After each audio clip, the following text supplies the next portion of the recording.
Hello everyone, this is Hert Strather and thank you so much for taking this webinar.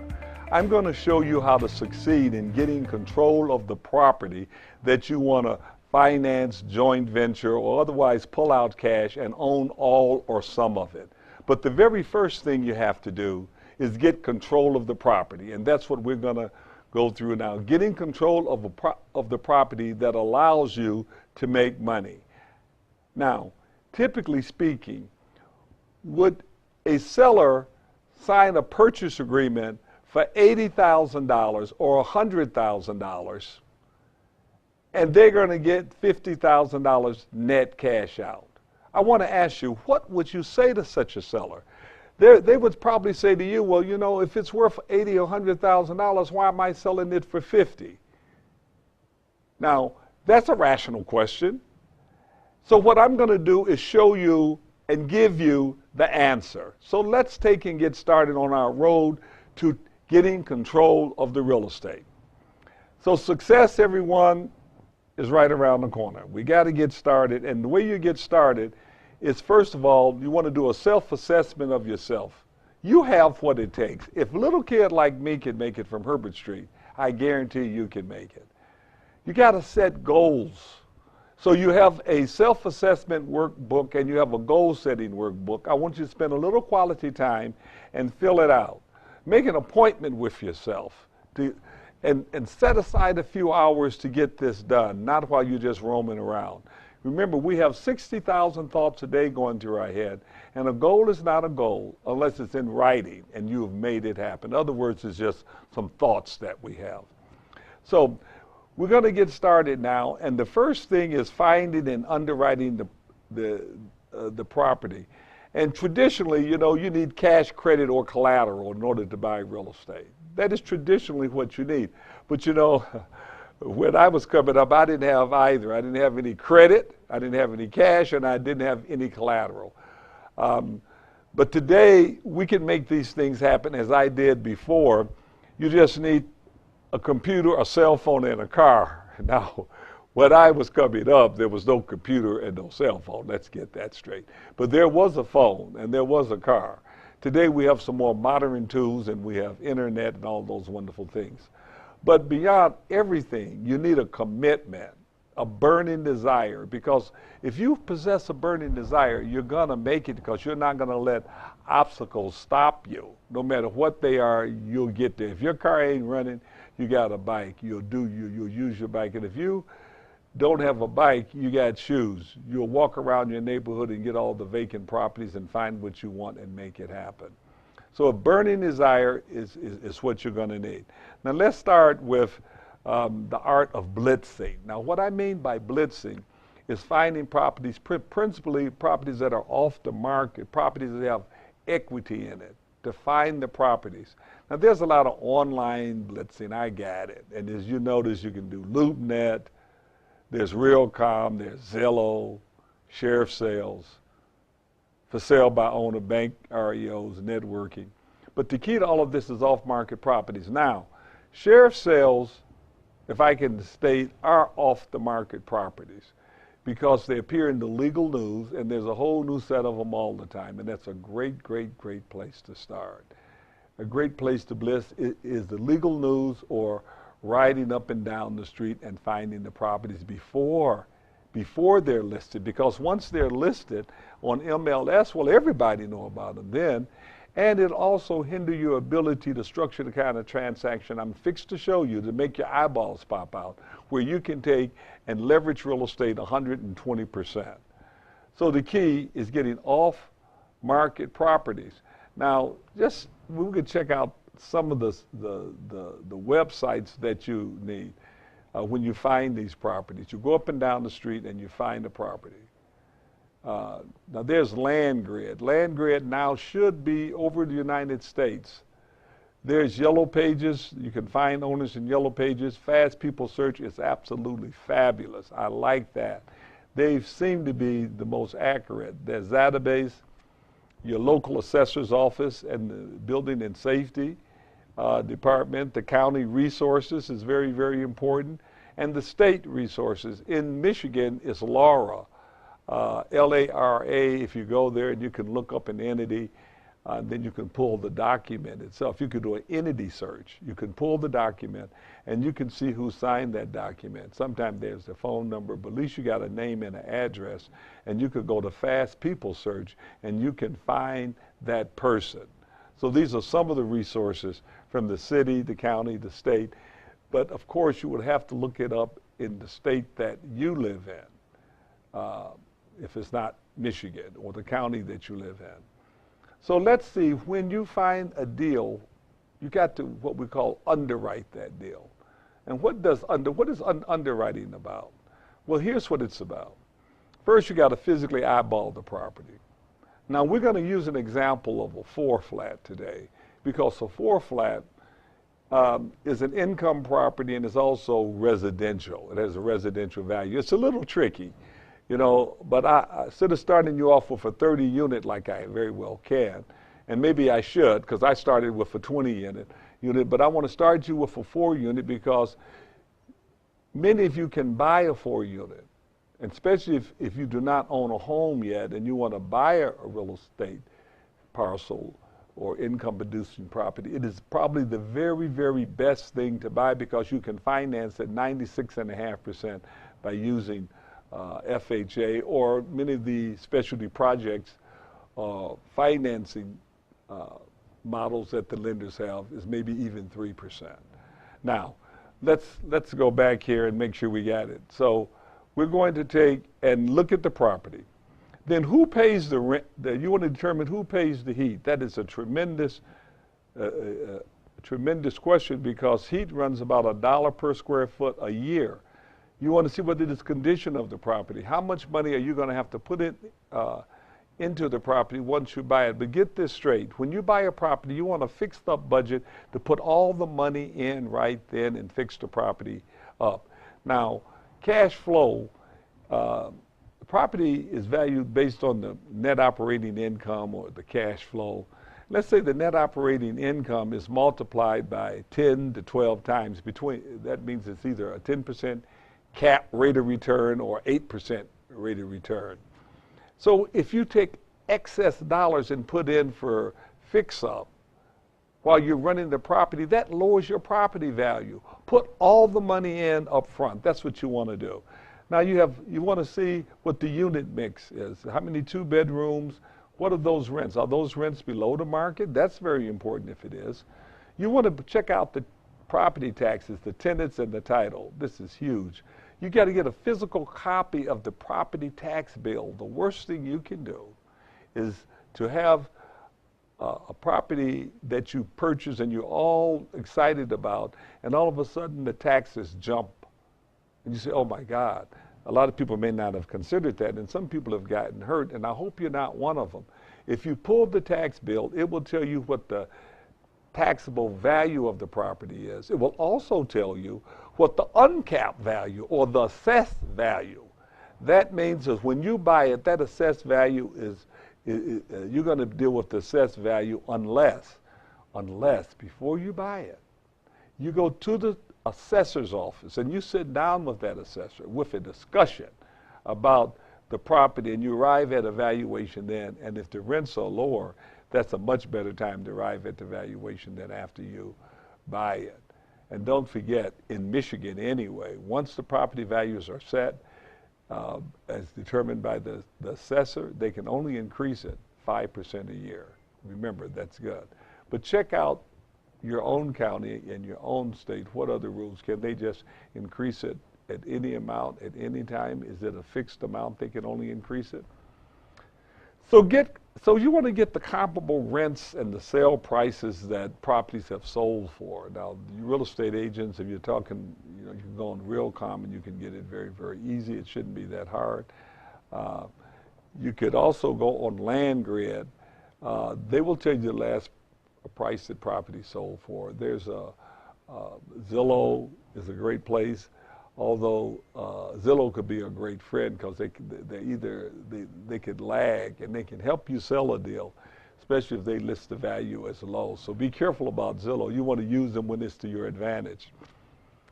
You want to consider what the highest and the best use is. Some of my students have purchased properties and they've leased them to the foster care aging out program or the prisoner release program or the veterans or the homeless. You get a per diem that's much higher than maybe normal rents. Or even Section 8. If you live in southeastern Michigan, the most important site is gosection8.com. Gosection8.com. Of course, if you could get a higher rent, that will increase the value of the property. But be careful on that too, because if someone is getting a very high rent and you want to buy it, and they want to sell it to you based on that rent they're getting at a normal cap rate, it's a sucker deal. The reason being is that if you lose that tenant, then the property will substantially depreciate, and you may have a real issue. And most banks and appraisers are not going to evaluate the property greater than what they consider as the area market value, as or the rents, the market rents. That's what I want to say here.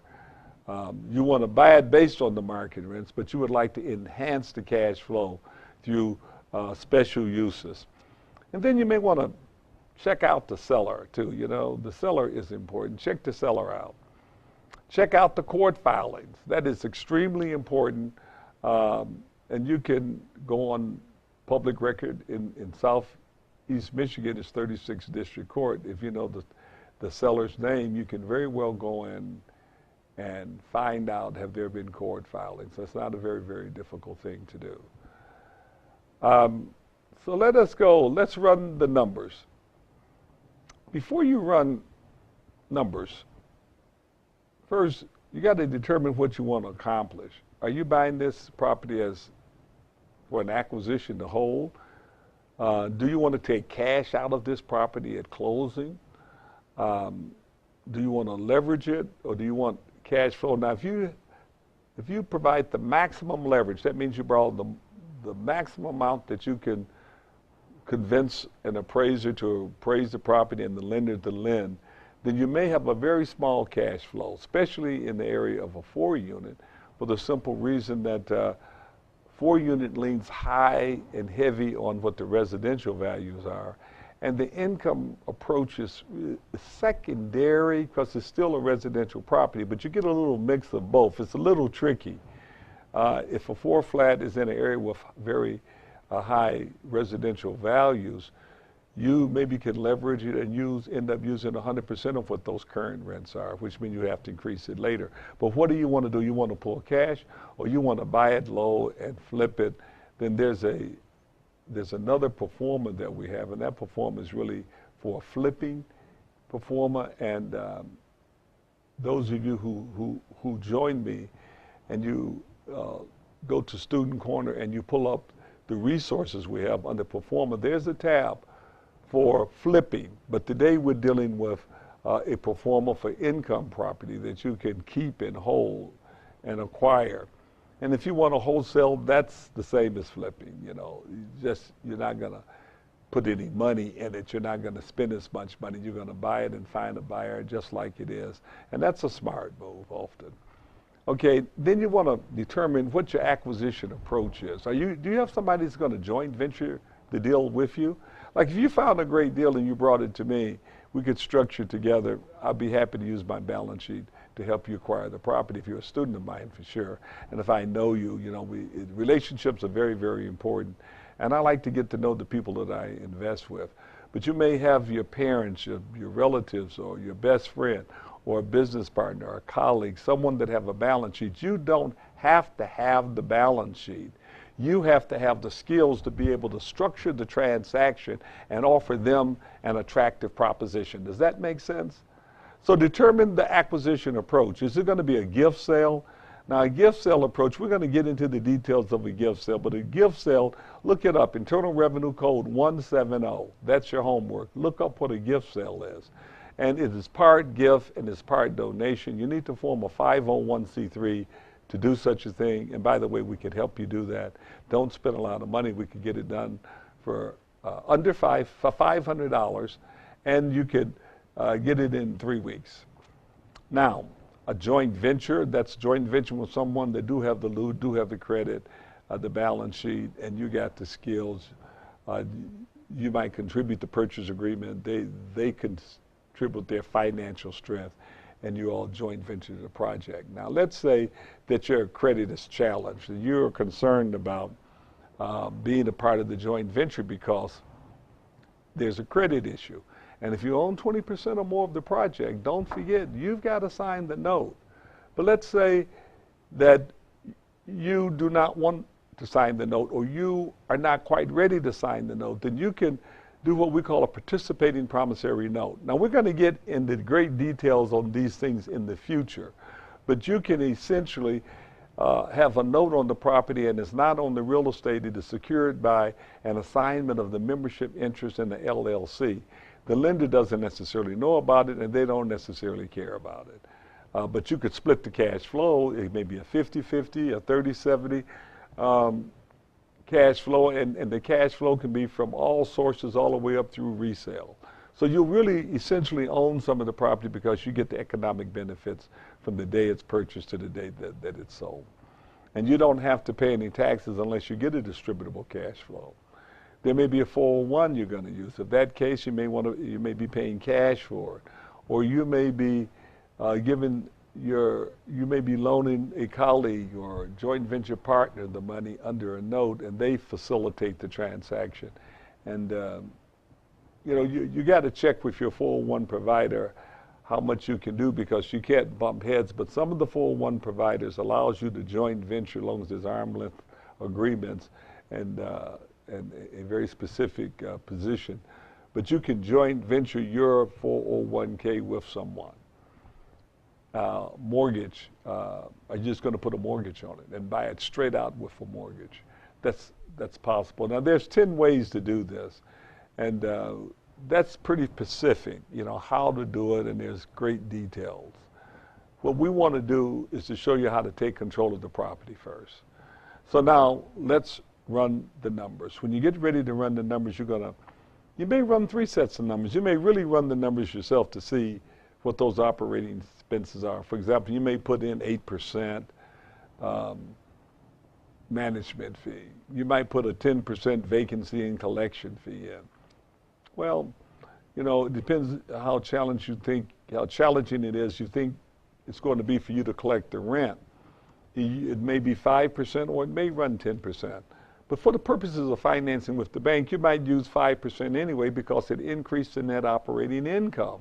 In a case like that, you know that you're not going to make a big cash flow, but you want to borrow enough money to buy it, to do the rehab without putting up any cash. And you could live with not making cash flow for the first year. Hardly ever do you make cash flow if you're going to finance 110 and 120% of the development, because you're using that cash flow and you're leveraging as much as you possibly can. So don't try to do it all. Take out a whole bunch of cash, make a whole bunch of money, because something is going to suffer. And what you don't want to suffer is the maintenance of that property. And when you buy it, fix it up from the proceeds up front. That is key for a lot of different reasons. So you may run it with your hat on it. That's the realistic, you look at it. Now you may put your banker's hat on. How is your bank going to look at this property? And how are they going to look at this structure you have? Because don't forget, the bank requires equity. Now, if you did a joint venture and you each contributed to a third LLC, you contribute the property, they contribute the services, and you each split that, then that's possible. It's possible you can do it, but there's another way to do it, and we're going to go through that. That's going to build it right into the purchase agreement. So when you take control of that property, your equity is built in. Now, buckle up. Now, let's get into running the performer. This is how a performer will look, and the performer is part of your package. You can just bring it up. So what we have here, we have to just fill this out now, and then it's going to tell you everything that you need. So let's start from the top. The capitalization rate, that's the rate of return that you want. Let's just say the rate of return is 10% to make it easy. Now that may range from anywhere from 5 to 10%. If you're listening to me and you're in Florida or California or New York, you're closer to 5.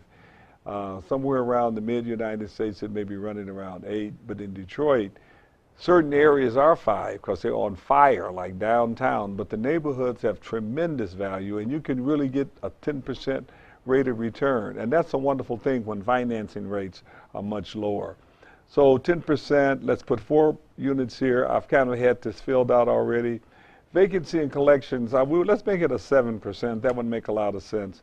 Now this column G really tells you really what you can do and type in. Just follow the instructions. So your insurance cost per unit, we're saying it's $600 per unit. Here it's $300 for apartments, $1,000 for houses. This is a 4 flat, 600 is a good number. Your maintenance cost is running $500 a unit. I better make it 600 because our column here says 600, and that's about right. It usually runs close to what 1 month's rent is. So that could even be a little bit more, but it depends. I would say to you from 500 to 700 is your range. Management fee, 5%, 6%, it all depends. But if you're making this for the lender, then you want to make it probably as low as possible. The water and the sewer, we have at 500 a unit, which is reasonable. The gas, it depends on whether it is separately metered or 1 meter. Now, if it's 1 meter, then you can figure the gas to run $1 a square foot. So you would type in 700 there, if that's 700 square feet. If it's 800, $1 per square feet in Detroit.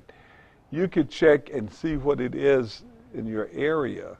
You can get an estimate, an average, a budget of what a particular building would cost. You can get that from the utility companies. The electric per unit usually run about $125, unless, of course, there is no common area electrical. In other words, on a 4 flat, you might very well have the lights in the hallway that's over each unit tied to that unit's meter. That's possible. But normally you have some common area like the basement, if there's a basement. Now if there's no basement, the laundry room is in the individual units, and it's very possible there's absolutely 100% no electric whatsoever if that's the case. So cap replacement at 200 a unit is good number if the project is in good shape, and it should be, because even if it's in tough shape, you're going to bring it up to par. 3% is the operating expense growth. That's a reasonable amount of growth each year. The mortgage rates right now is, let's say it's 4.5. 360 months. That leaves a first constant of 6.08%. Now that's pretty cool, a 6% debt constant. That's the principal and the interest combined, expressed as a percent. It's 4.5% interest, but when you add the principal on over 30 years, it's 1.5 more, 1.58 more. So you add that on to 4.5, and you got 6.08. That 1.58 is the principal payments that you're making. You add that to your interest payment, and you got the debt constant. Secondary debt, no. Well, now let's look at this and say it's 96.5. Let's see if it's a regular FHA deal. Well, let's use that for now. So let's just say you look at this and you realize that the rents are under, they're charging $650. Give me a number. Say they're charging $675. But you realize the rate should be really $800. Say $850, because they're low. Okay.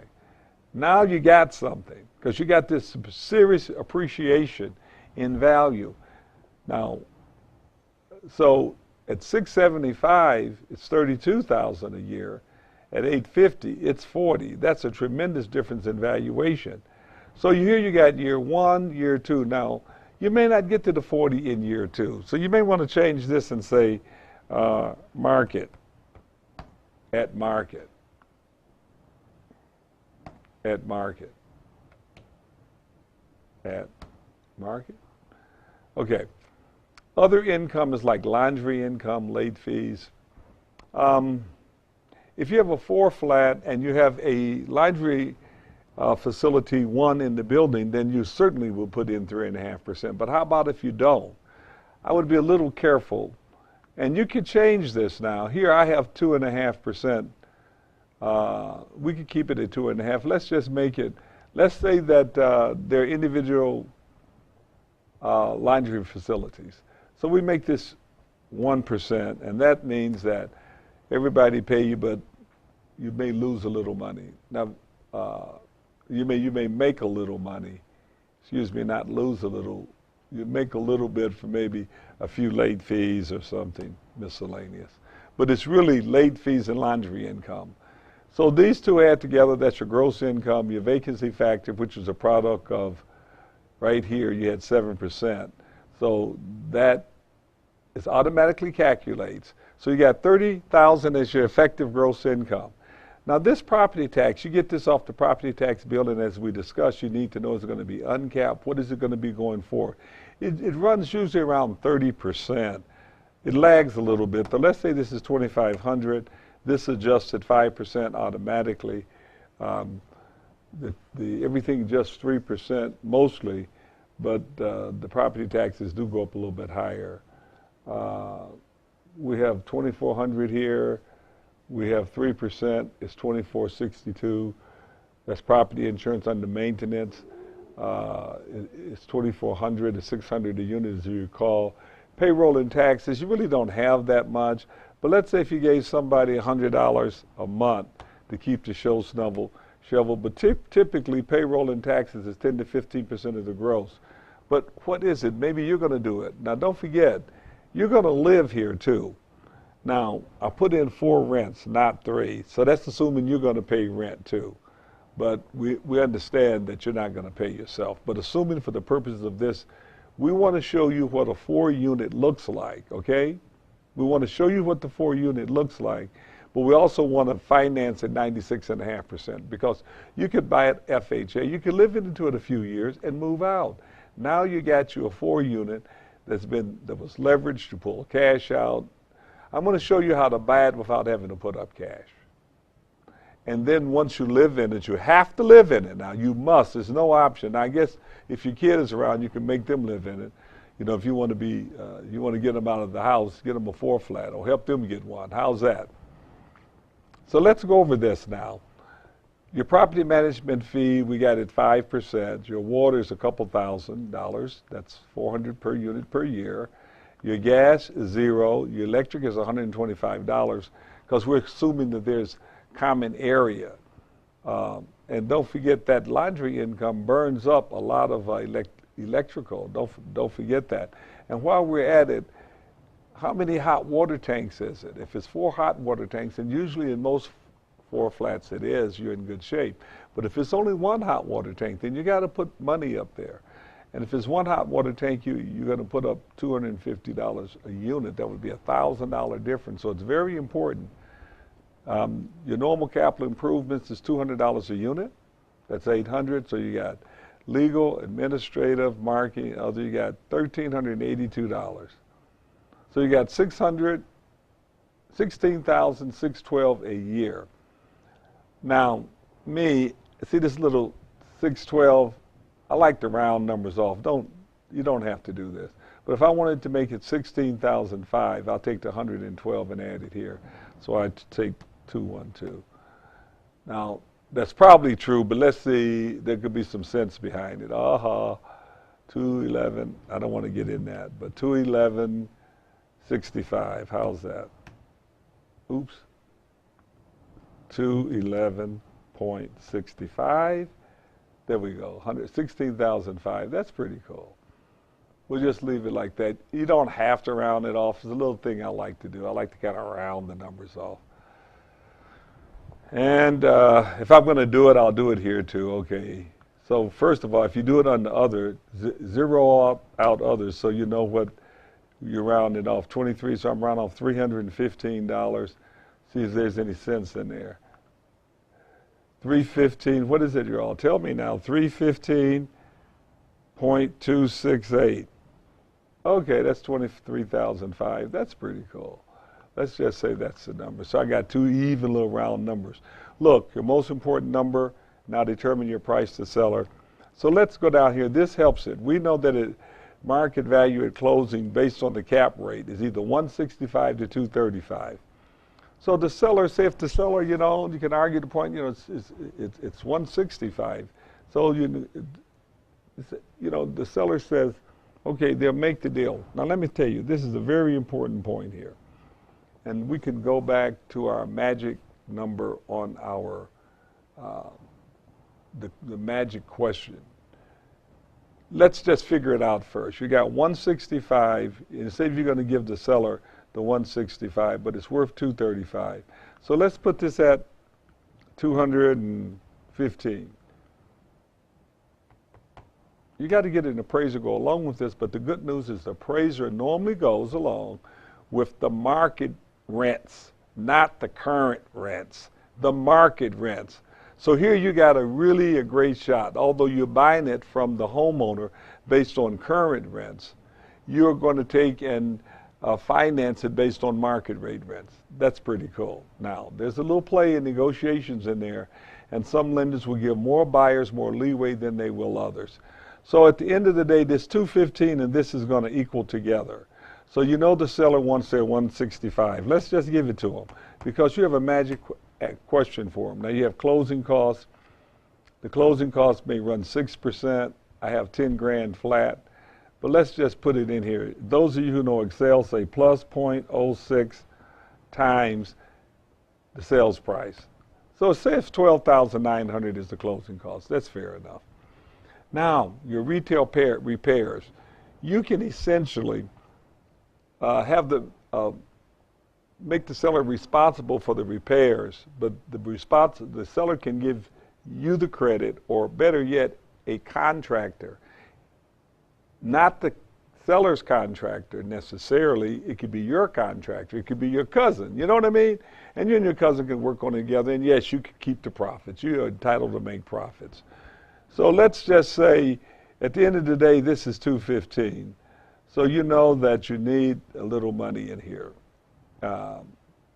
If we zeroed this out, we know it's 192. So let's take this here, sales price to 225. Make it better. This is 235. So now you got 194, 250. So at 225, I got 230 and 750. So I got 30,750. I believe that'll give me what I want. Let's see if I can add. 225. That's wonderful. So look at this. The 165, you get no credit to that because that's the seller's. The 13.5, you get the full 13.5. So you have $30,000 worth of repairs, but more than likely you're going to do it for half that amount. So let's just say you get 15,000.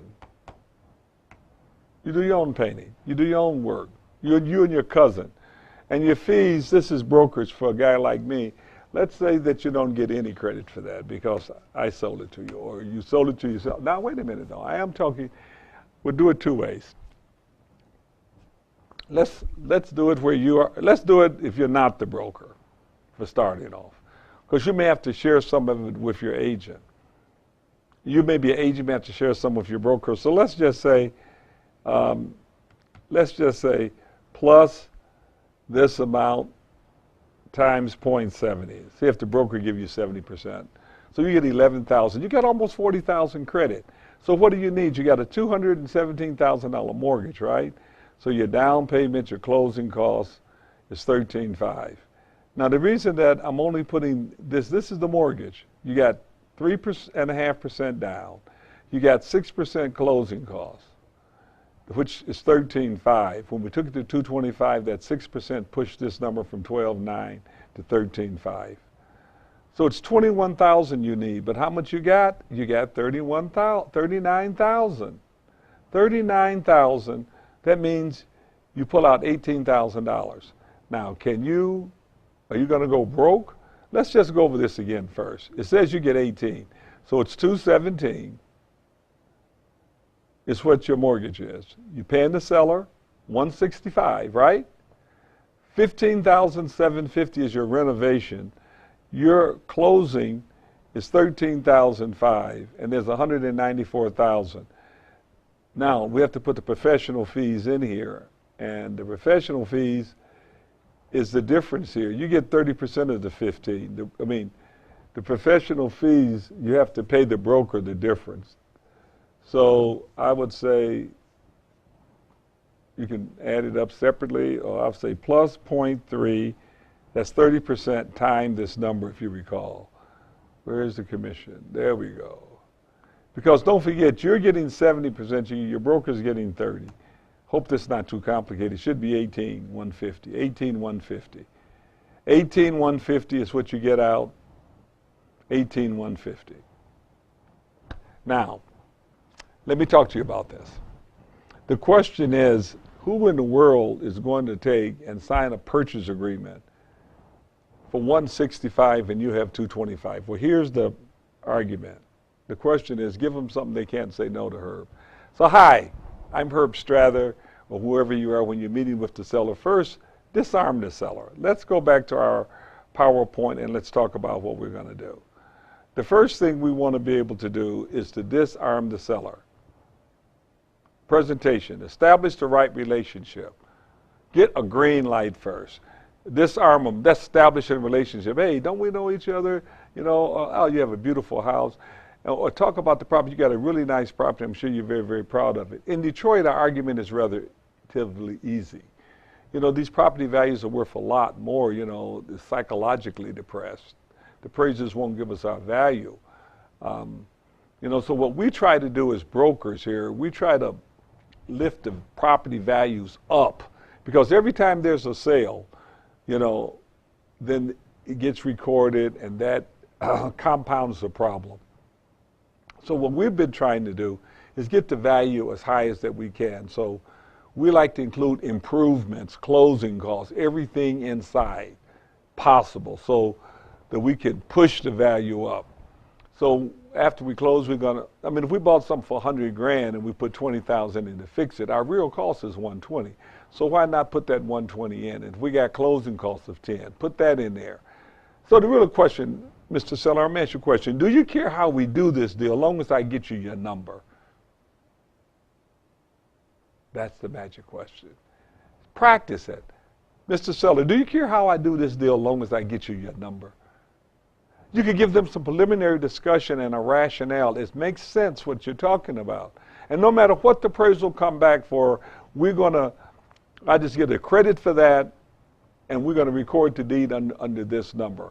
Now, there's going to be some small costs, like your tax, your state tax transfer tax may be a little bit more, or your title insurance policy may cost a little bit more, and I'll do that. I'll pay that more and give you even a little bit more to make sure that you don't lose any money. And you're not going to have to pay taxes on it, because it's going to be based on this closing statement at the end of the day of the cash you got out. That's all you have to really pay taxes on. So the answer to the question is always yes. Now, sometimes a seller say, well, why? I mean, in other words, you know, you asking me, do I care? You know, it's almost as if they smell a rat, or they want to know what, you know, some of them may question you about it, and you talk about the rationale. I like to talk about it before, and then I give them and they say, yeah, I know what you mean. And so you don't care how we do this. Do you care how we do this deal, as long as I get you your money? And by that time, they're ready to say, no, I don't care as long as I get my money, man. Just give me my money what I want. I want 165. So that's the story. The thing they cannot say no to, and to give them the rationale. So, okay, here you go, and you just break it down. Here's the 165, we're putting this in. Now look, the appraisal may not come back for 235. Now we got 225, we understand that. So if the appraisal came back for 200, that's okay. The appraisal can come back for 200, but we're still gonna make it 225. I just get a credit for the 225, because the bank is only gonna make the loan based on the appraisal, Mr. Seller. Now you know that you can take this, and you hope that you can convince the appraiser whom you're going to meet, because you're going to have a professional presentation to them. You're going to lay out the cap rate, how you arrive at it. It's an equity rate, it's a debt rate, and you're going to lay this out, and you're going to give it to the appraiser, and you're going to get the comps, and you're going to go there. You're going to have a whole package, and our appraiser don't want you giving them comps, but the appraiser will take a survey, the description, so information on the property, and they'll take some comps in there. And you can ask them, I got a little package here, it includes some comps and stuff. Would you like to see this? Oh yeah, I'll take it. But they just want to make sure that they'll take it, but they're not going to be, quote, influenced by it. We got that part. So, everyone, it's just really wonderful talking to you. This is the step one. Now, there's some things we have to get into. How does the purchase agreement look? Because the purchase agreement got to coincide with this discussion. And there's what you call a HUD-1. How do we put all of that together? And I've already told you that the seller is responsible, and that these funds could be, the seller is responsible for the repairs, but they can transfer that responsibility to you and you sign off. Now, the title company might have somewhat of an issue of who they give the check to and how much it is. And we could get into more details later. This is part one of getting control of the property, and I hope that you have enjoyed this. And I want you to join me now. I want you to join in to continue. And let me say this, for those of you who are listening, our prices are very, very affordable, and they're very reasonable. And we would like for you to join us. If there's any reason that you cannot join us, then remember this, that DAR have a luncheon every third Thursday throughout the entire year of 2020. And you can join DAR and be part of us. Thank you so very much. Hert Strather. I got to teach a class now. Signing on. See you later.